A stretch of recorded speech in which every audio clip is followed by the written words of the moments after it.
I would tell you, it's almost like a gauntlet that a person has to go through to become a franchisee. And we tell them, hey, it's going to feel like we're talking you out of it. It's going to feel like we don't want you.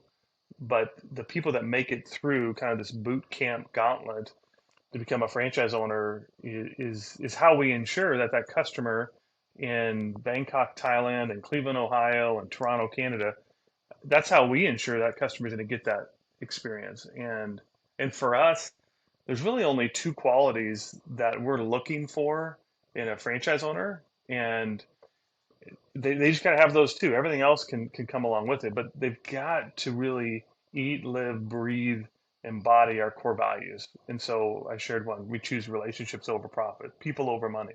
We want to first seek to understand others before being understood. We want to create an environment that you can think outside the box. Welcome to the Art of Franchise Marketing. Each episode takes a deep dive into the franchise space and explores how the biggest and best brands handle national branding, franchise development, employee recruitment, and localized marketing on a daily basis. This podcast is brought to you by Netsertive, a localized digital marketing partner for franchise networks. Netsertive's Madeline Park talked shop with franchise executives to discuss what's working, what's not, and answers the question, what else can you be doing to excel at the art of franchise marketing?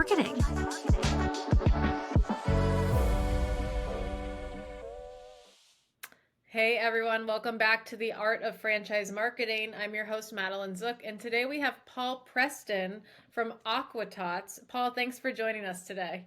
Yeah, thanks, Madeline. Appreciate you having me on. So, Paul and I just chatted briefly about just being a champion of franchising. So, before we get into that, Paul, talk to me about how you even got into franchising, because most of these stories are like, well, I didn't mean to, and here I am. And, what's your current role at Aqua-Tots?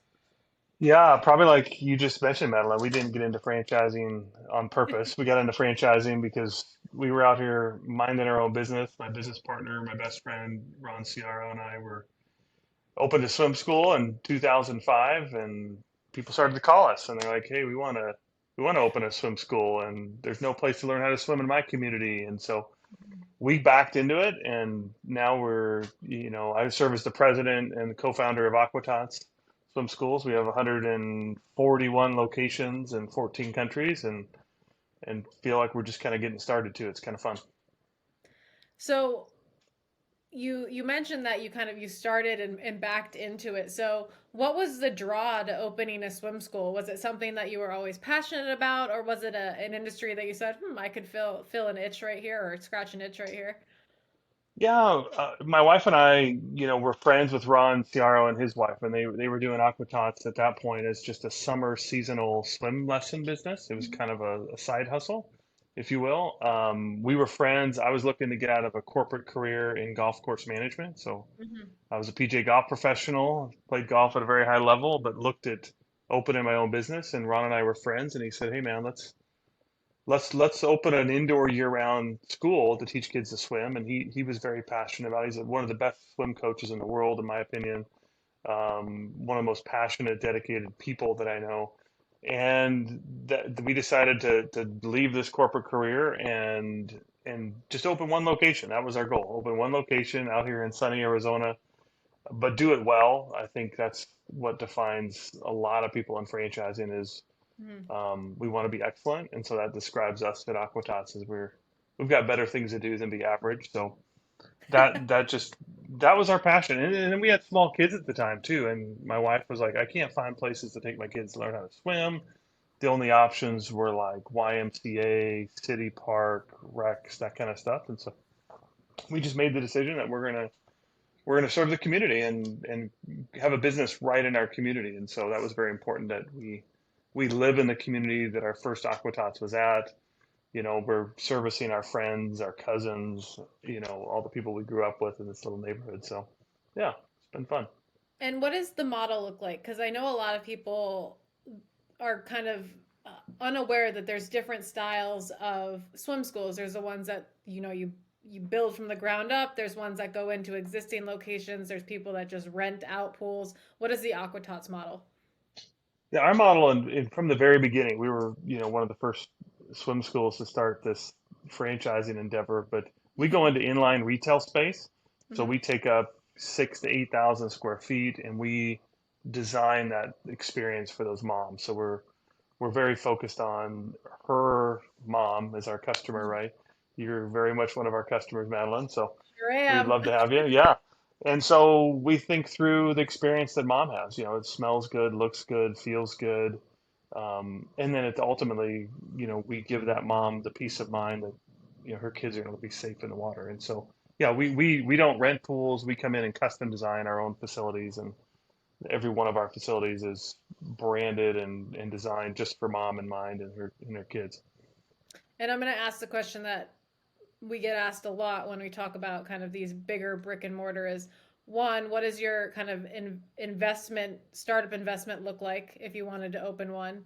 And two, how terrible is the insurance part of that? Because I've had a lot of friends that want to get into franchising. I'm like, you should get into like a swim school. You love outdoors, you love kids, you love activities, whatever. Hmm. And they say, I don't want to deal with that insurance. And I was like, listen, if a craft axe throwing can get insurance decently, Totally. sure they've got it locked in for a swim school. So what does all those kind of logistics look like? Yeah, our build out costs run, million two, million five to get Hmm. open. And so that's getting you completely operational. Insurance really isn't a big, I haven't had that question in a long time, Alan. It's funny that people bring that up. And our insurance is no more than any other retail establishment. So Hmm. the good thing about what we do at a swim school is, people are not in our pool unless they're in a class. Right. So our class size are very small, just 3 or 4 kids in a class, Hmm. always with instructor. We have deck supervisors, water watchers around the pool, making sure kids are safe. But I think on a side note, where insurance probably gets a little out of hand is when people are swimming in your establishment unsupervised, and that just doesn't Hmm. happen within our swim schools. Yeah, no, that's a great thing to point out because yeah, you're in the business to keep water safe. It's not this kind of, oh, Right. we've built a pool and here's family fun time and then next thing catastrophe strikes. So it's really important to note that within these swim schools, the idea is you're bettering, you're teaching, you're safe. Hmm. That's why people are coming.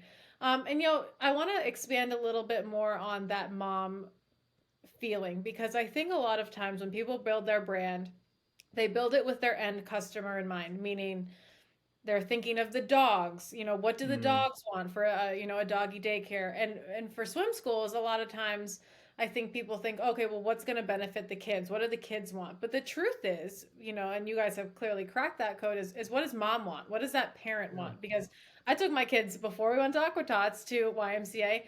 I Mm. swear, Paul, the chlorine like smell in my eyes. I Yeah. dreaded going there because I'm gonna leave and I'm gonna have these. It's just Mm. gonna be terrible the rest of the day. And my kid Yeah. at this point was 1 and 3, and I was like, I can't not be in the room with them. So talk to me about how you've crafted that experience that is best for the kid, but is also appealing to the mom and parent as well. Yeah. I mean, that's who, we're dealing with two of the most important things to you, Madeline. You're dealing with your children. That's Hmm. very, very important, and your money. And Right. so we Right. want to make sure that experience is tailored towards you. And, we do data research and we're pretty geeky about that stuff. And, 95% of our decision makers are moms, you Hmm. know, and then the next up is probably like grandparents.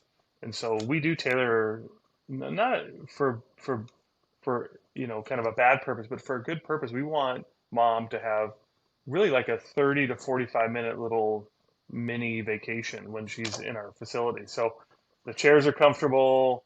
Gosh, it smells good, smells like the beach. There's maybe some light music going, and people are busy, lives are busy right now. And so we want to make sure that mom or dad come in and they just have 30 minutes where they can really just have this really peace of mind of knowing, you can breathe, take a deep breath, go, okay, these instructors are trained, they're loving on my kids, they're getting them to swim, and I can sit here for 30 minutes, maybe scroll social media, check up on emails, whatever it is, and just have a real relaxing time. At the same time, my kids are learning to swim, and so it's very focused on. We love, I mean, one of our core values, we choose relationships over profit, and we get kind of beat up about that one. People think we're socialists or something. Like, no, we're capitalists. We love business. We love people, but we're gonna love people more than we are money, and we're gonna choose people over money. And so that that that relationship with mom when she comes in, we want that to be comfortable. So you might have a nice coffee bar inside the Aqua-Tots. You're gonna have comfortable chairs. Your staff's gonna know your name. Those are all things that we want mom to leave and go, man, my little bit of time at Aqua-Tots, like, okay, man, I feel better about myself. I've had a break. I know my kids have learned to swim a little bit, and so we think that's the gift. That's what we get up every day to do is give that gift to mom, that peace of mind. And I really love the attention to that because we franchise in general, the customer experience has been, kind of more of a spotlight recently. And a lot of the times it's to what I mentioned before, it's the end customer. How does the kid have the best swim experience possible that Hmm. they keep wanting to go back? And for you guys, you're really looking at it as, an entire ecosystem of the kid might love it, but at the end of the day, does the mom love it? And I can tell you, from even being a sports kid myself growing up, it was how many times are we, the moms, it's only, half hour, it's an hour. I can't go home and come back. I'm sitting in my car, Hmm. I'm sitting in a hot gym, I'm in, a weird kind of waiting room esque. And there's a lot of dread around that. There's a lot of I don't want to Hmm. sign my kid up. There's a lot of I wish I had a driver. I wish I had that. I wish I had this. So being able to not only capture the love and the loyalty from the kids' perspective of I can't wait to go to Aqua-Tots. It's not a fight to get in the car. It's Hmm. let's go. My friends are there. But also the mom being like, "Yup, let's go." It makes a huge difference in the life cycle of the customer, the franchisor, the franchisee, and just their entire life cycle and ecosystem in general. Uh, my next question, which is a little bit off of that, but it's so important now that you've ingrained that kind of system into Aqua-Tots that how do you make sure that your franchisees are adopting it? Because it's one thing to make sure you're bringing in the right style of franchisees. And, Hmm. everyone has a little bit of a different mindset, maybe a different personality. And while they might make great franchise owners, sometimes they deviate from things that might not be deemed as a priority for them. And one of that could be that secondary customer experience kind of culture that you guys are creating. So how do you make sure that your entire system is making sure that that's happening? Because from Yeah. the the importance of Aqua-Tots was I want to do it well and I want to Yeah. do it right. And a lot of people lose that sense of that quality and control when they go into franchising, whether they like it or not. Yeah. Yeah. And we're speaking. You're a franchisee, and it's what you do, and we take it very seriously as well. Everyone says this, Madeline, but it is the hardest and the most important decision you're going to make as a franchisor is who do you bring on as a franchisee. It sounds cliche. Everyone talks about it. I'm very plugged into the franchise community. Everyone says, yeah, that franchisee is the most important. But is it really? Like, do you really put these processes and systems in place that Mhm. vet out these franchise owners? I think we do. We work really hard at it. I did Fran Dev up until just a couple of years ago. We were over Mhm. 100 units, and the only person they talked to was me as one of Mhm. the founders and owners, and they talked to our CEO and our COO. But I would tell you, it's almost like a gauntlet that person has to go through to become a franchisee, Mhm. and we tell them, hey, it's going to feel like we're talking you out of it. It's going to feel like we don't want you.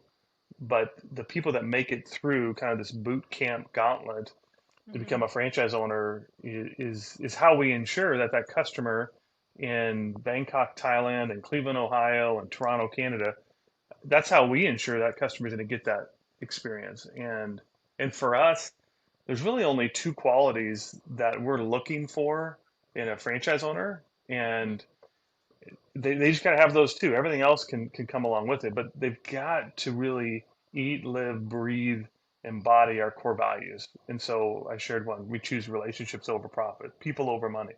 We want to first seek to understand others before being understood. We want to, create an environment that you can think outside the box.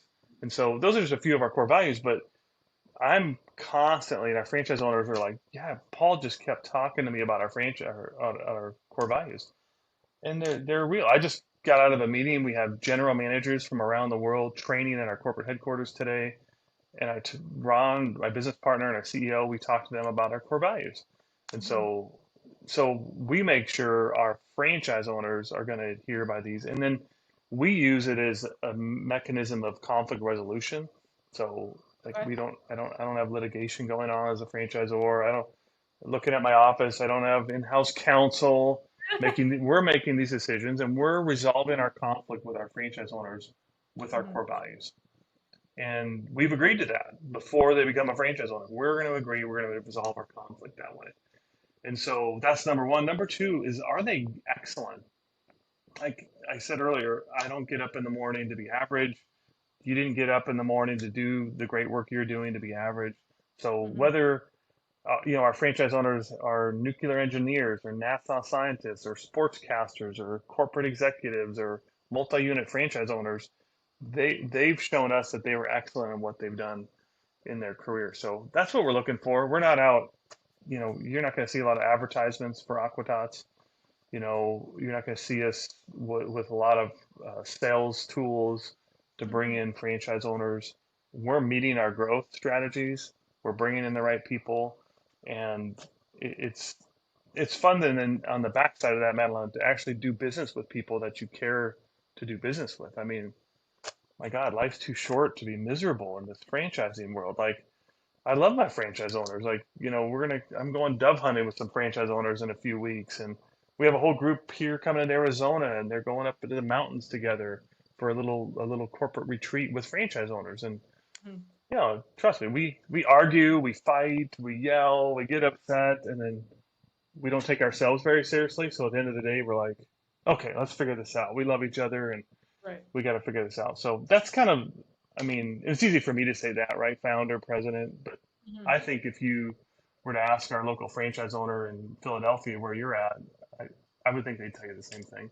But Right. And it's so true. I love that you pulled culture into this from kind of the top level. Like you said, you're going, on outings, they're going on, adventures together. And that's how I grew up in, when I was on the corporate side. mm, I married a franchisee, and, my previous franchisor spoke at my wedding. We preach loyalty to these franchisees about what we want their customers to do, what we want their employees to do. And we really need to show that from the top level down. I know a lot of it's kind of people say, "Oh, yeah, you can talk about culture and we're a family," and that's cliche. But yeah, if that's not what you truly are, believing in and ingraining in your team from the top up, how can you expect that from, your yeah, you franchisees? can't. You can't, And period. Yeah. you mentioned all over the world. How many countries are you guys in now? We have locations in 14 countries. So we're in places like Thailand and Vietnam and Turkey and Lebanon and Saudi Arabia and Kuwait and Panama and it's Paul, crazy. It's totally nuts. It's fun.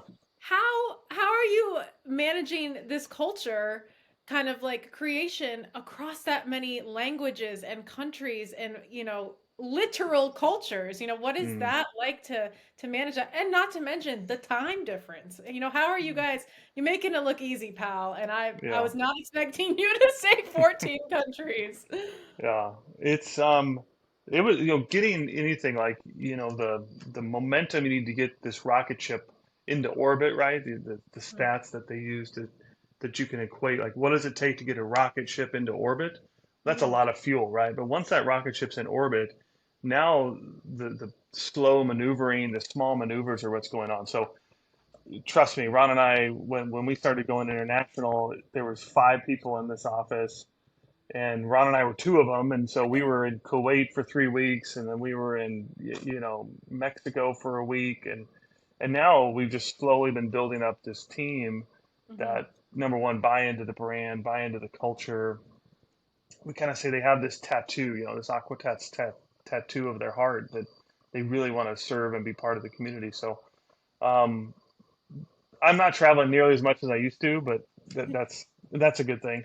But our team is. I'm looking at our team right now, and they just got back from places like Grand Rapids, Michigan, and Toronto, and San Antonio, Texas, and so on the culture front, though, Madeline, you'd be surprised that when we talk about values and culture and people, gosh, it just transcends cultures. And Hmm. it's one of the most beautiful things.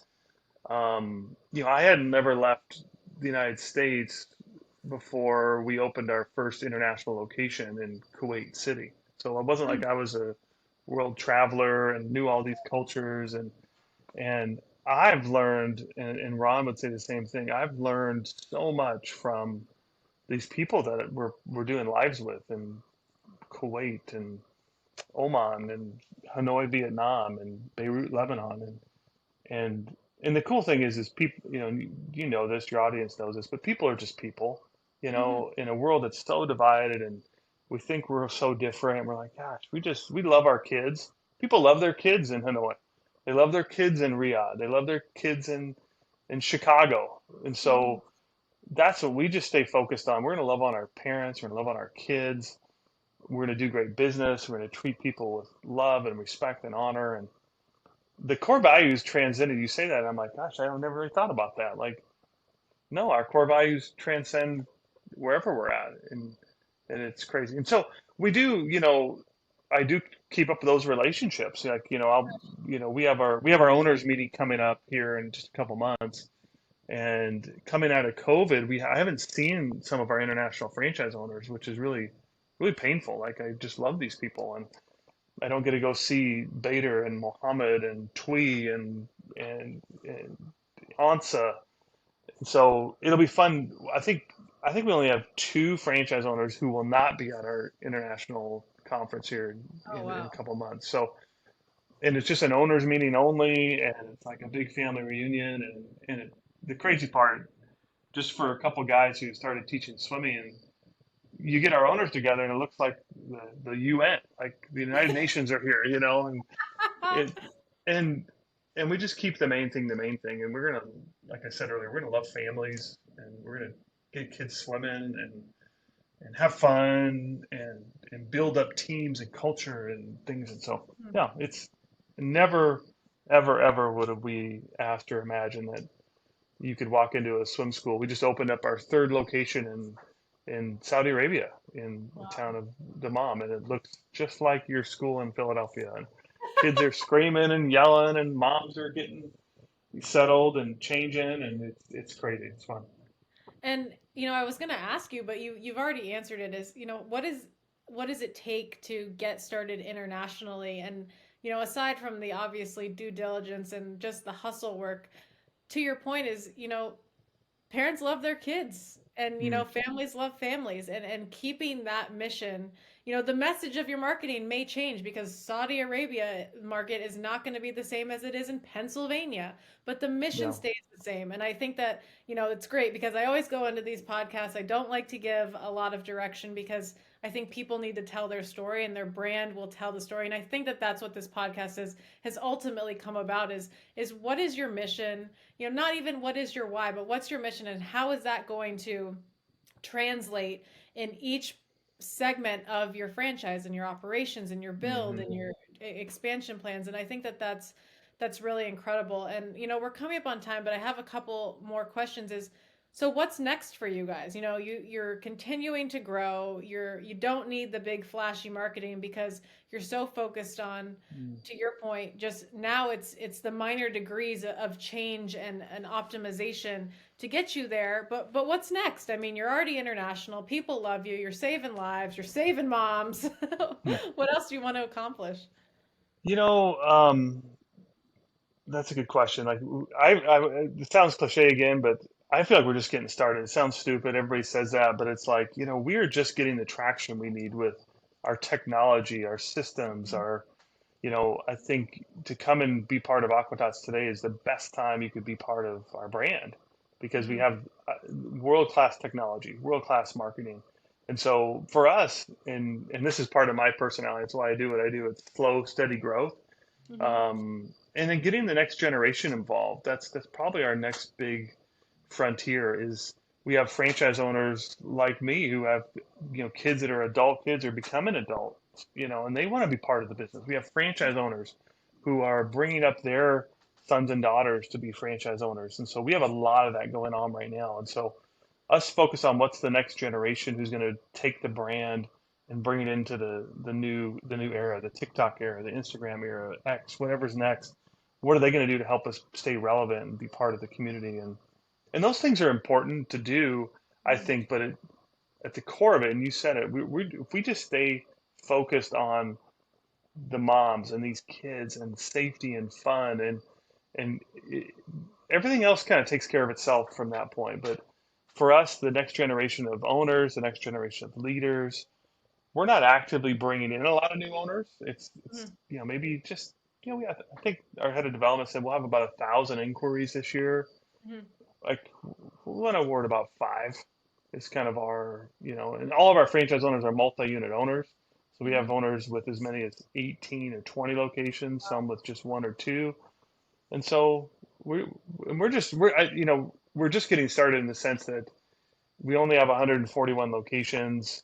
We see there's a lot more need out there. We're only teaching 100 and what I heard 125,000 swim lessons this week. Well, yeah, I mean there's 8 billion people on the planet. And so there's markets we want to get into with the right people. And so, that's our focus. Next generation, how do we keep the brand relevant, fun? And we're a legacy company. So, Mhm. my daughter is part of our is our development team. She's out of college, and Ron has three boys, and they're in part. My son's an aquatic manager at one of our locations, and so Craig, our CEO, his son works in another brand that we work with. And so it's a very family legacy focus. So how do we transition well? How do we take this next 10 or 15 years and bring up that next generation to get rid of these old geezers like me that don't know what we're doing anymore? No, and I love that focus. I think a lot of times it becomes just a selling point, a talking track of, oh, you can bring, your kids into the business and they can take over it if they so choose, or, I've employed my kids. But it's a real thing that I think it isn't talked about enough because, I've got three kids. Granted, Mm. they're not out of college. They are 6, 3, and 4 months old. So I got Nice. time. But, Yes. eventually I'd hope that they take over, one or two of the brands. We always say, you Yeah. know, we have like a ranking. You always say you're not supposed to have a favorite kid, but we always have a joke. My husband and I was like, what's the ranking? Because by the time it's time to pass those keys off, kid number one gets their choice of brand first. So Yep. Yep. make sure you're competing in the household so you get your pick of brand. Um, but you're right. Keeping relevant, keeping businesses going, keeping FDDs alive, and really just keeping that love for families, children, and a focus on community is something that I appreciate that you guys are doing, and really why we're in franchising. We're in Yeah. franchising to help people make some money and really build relationships that make living worthwhile. Mm. And before we go, I always ask this question, but if you had a piece of advice to give to a franchisee, what would that be? And if you had a Mm. piece of advice to give to a franchisor, what would that be? Yeah. Franchisee, I would tell you, look under that hood and close it and look under the hood again and talk to franchise owners. Do your due diligence. I mean, we say it all the time, but it's easier for us to divorce our spouse than it is to get a divorce from the franchisee, from the I say that franchisor. too. Do you really? It's true. It's hard. Holy cow. So Mm, because as a franchisee, you're excited, right? mm, You've maybe worked in corporate America. You've got this 401k you're going to bring in and take the cash out, or you've saved this money, and so you see a brand and you get really excited, and so then maybe you make a decision you shouldn't, but mhm. really look under the hood again, take off the tires, rotate them, do everything you can, but take your time because you've got to make sure as a franchisee that you hit your wagon to a brand and a group of people that you can trust and believe in. Not to be perfect, but they really care about their franchise owners. And Mhm. so as a franchisor, I said it earlier, who you're bringing on, my goodness, like it's who's your franchisee is so important. Mhm. And don't look for the model. Like sometimes you think, well, I'm opening up a pizza shop. I gotta love someone who's Italian or something. Like, no, no, no, no. Make sure they have ethics and quality and because you're going to have conflict, franchisor, franchisee. We trust me, we have core values, but it doesn't mean we don't have conflict. Hmm. We have really serious conflict. We've made very serious mistakes with our franchise owners. Like, I can't say to you, I'd be embarrassed to tell you the mistakes we've made, but we've had to work it out. We've had to compromise. We've had to, we core value. We give grace to those who are teachable. Hmm. So I think if you're humble as a franchisor and you can say, I messed that one up, I think you'd be surprised the grace that your franchisees give you. It's the arrogant know-it-all franchisor that gets themselves in deep trouble. We're all going to get in trouble because we're going to mess up, but like deep trouble is when that franchisor just can't say, "Hey, I'm sorry, I screwed that up. You're right. You should be upset with us." And choosing that right person because it's again, I just said it. You're going to be married. You're married, to these people. It's true. It is. It is. When I signed my marriage certificate, everyone's like, "Man, you didn't even think twice. You just signed that sucker." I was like, "Listen, that's just going to be a lot easier to get out of than the 4 FDDs my name is on. Oh So at my this God. point, just add it to the list." Yes. But Yes. you're right. A lesson in humility, a lesson in just being a person and a good person. Mm. And people want to do business with people. People understand people, and being able to have that line of communication open, that again, the word transcending your clients, your employees, your fran dev candidates, whoever it may be, is the most important thing of all. So culture and communication, and you get those two things right, and you never know, you might be the next Aqua-Tots owner. Yeah, So, right. well, thank you, Paul. Thank you for coming on. Everyone can check out an Aqua-Tots. My kids are in it, and I can just Mm. say it really is. It's wonderful. I want to walk in and be like, "Y'all know Paul?" And they're going to be like, "No, I'm the manager in the Philadelphia." But maybe Yeah, they do. right. Maybe I they don't do. know. Check it out. Maybe I meet a lot of these managers, so let me know. Let me know. I will. But yeah, so people can connect with you on LinkedIn, and we look forward to seeing, what you're up to and what that 15, 16, 17, 18th country Mm. is going to be. Yeah, awesome. Keep up the good work. Thank you. Thanks for listening to The Art of Franchise Marketing. This show is brought to you by Netsertive. We help franchise brands and multi-location businesses run localized digital marketing at scale. To learn more, visit netsertive.com.